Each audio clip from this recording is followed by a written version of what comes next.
નેત્રંગ તાલુકો હોવા છતાં નેત્રંગ તાલુકામાં ફાયર વિભાગના અભાવના કારણે નેત્રંગ પંથકમાં લાગતી આગમાં મોટી હોનારત સર્જાવાની દહેશત વચ્ચે હવે લોકો દ્વારા તાત્કાલિક ધોરણે ફાયર વિભાગ ઊભું કરવામાં આવે અને ફાયર સ્ટેશન ફાળવવામાં આવે તેવી માંગ કરી રહ્યા છે।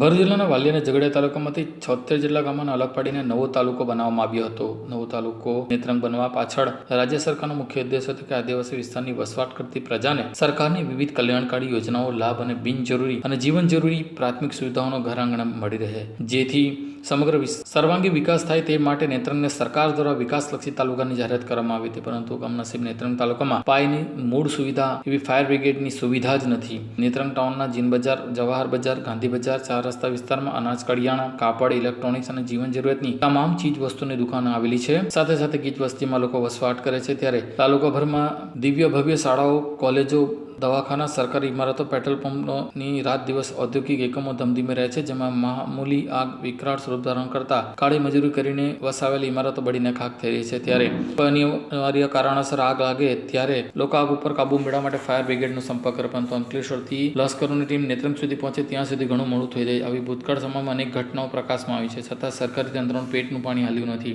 અકાળે કોઈ આગની દુર્ઘટના બને તો કમનસીબે મોટી જાનહાની નુકસાન થવાની શક્યતાઓ છે। ત્યારે નેત્રંગ તાલુકો અસ્તિત્વમાં આવ્યા સરકારી તંત્ર દ્વારા કરોડો રૂપિયાના ખર્ચે તાલુકા સેવા સદન, તાલુકા પંચાયત, સામૂહિક આરોગ્ય કેન્દ્ર અને પોલીસ સ્ટેશનનું નિર્માણ કરવામાં આવ્યું છે, જેથી તાલુકાની પ્રજા આનંદ વ્યાપી જવા પામી હતો। પરંતુ પ્રજાની સુરક્ષાની વ્યવસ્થા માટે નક્કર પગલાં ભરવા માટે સરકારી તંત્ર દ્વારા સતત આંખડા કાન કરવામાં આવી રહ્યા છે, જેથી ગરીબ આદિવાસી પ્રજામાં રોષ જોવા મળી રહ્યો છે।